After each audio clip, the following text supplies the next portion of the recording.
Hello and welcome back. It's the next day, Sunday morning, and I've got to hold my hands up to committing a bit of a faux pas yesterday. When I was filming the scene previous to this one, where I was putting these corners bits on, I forgot to turn the microphone on, so there is no sound. Therefore, I'm not going to be putting that bit into this film. So I'm going to give you a quick précis of actually what I did. So basically, I've put these 8 corner pieces on all the way around, and they were just basically a pallet slat cut in half lengthways, and then they're basically, let's have a look here,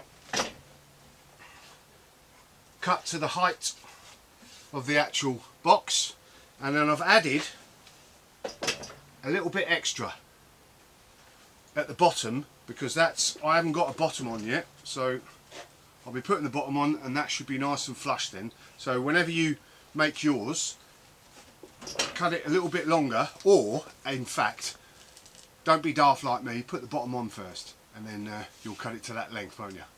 There you go, easy done.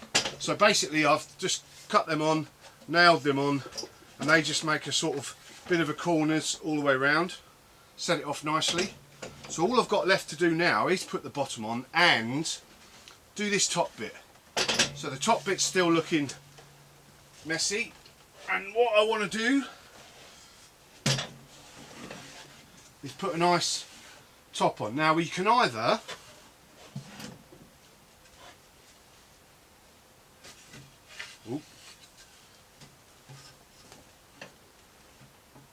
just put it on like that without putting any corners on, or you can cut the beveled corners on. I'm going to go for the beveled corners again, even though I'm not very good at them. Practice makes perfect, eh?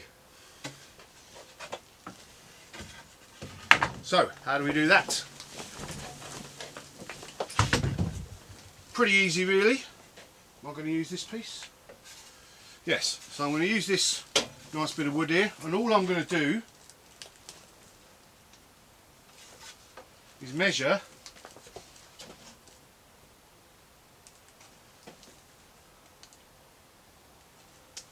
from one corner to the other corner, and I can do that with my handy pencil. Do that again.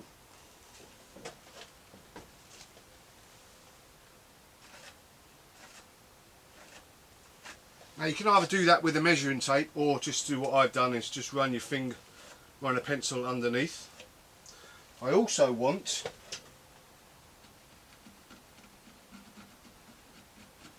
I don't want to use all of this piece of wood, otherwise you end up with only a tiny little face to put all your plants in. So I'm going to cut it down a bit, and as you can see there, it's basically only needs to be as wide, as that. So let's have a go, shall we?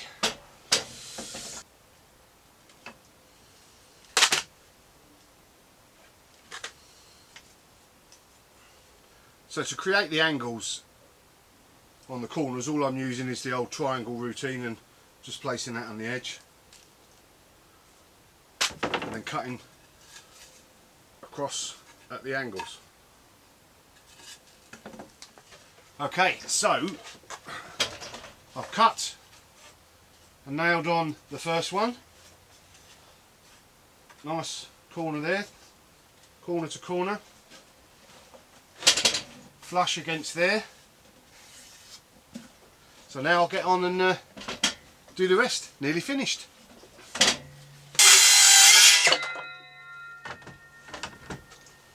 Right, that's the last one. See if that fits.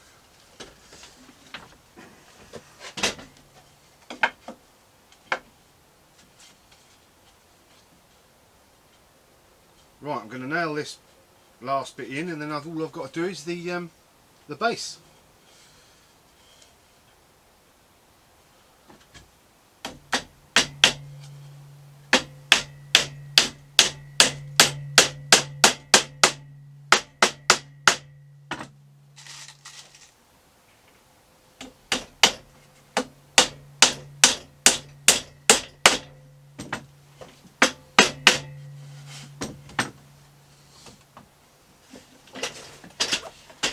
There we are. Bit rough and ready in parts, but I'm looking good. I'm happy with that. Right, let's get the base done.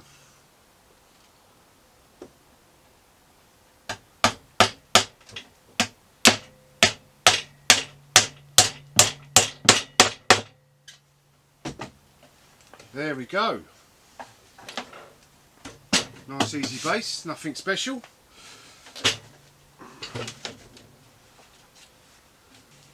So there we go. One planter, good size, made from pallets. Like I said, it's a bit rough and ready, but you can paint that, sand it down, give it a paint or stain it or not do anything. At the end of the day, this has cost me a couple of hours work, a load of nails and all the pallet stuff basically that I had, which was, you know, I get free. So I'm calling that a bargain, even if it only lasts 3 or 4 years. Well worth it, well worth it. And that'll go in nicely in my cottage garden, different areas. You can use it for flowers, or you can use it to grow some veg in. You can make it this size or bigger, whatever size your pallets, or however much pallet slats you've got. I think that's a pretty good little planter. I really like that.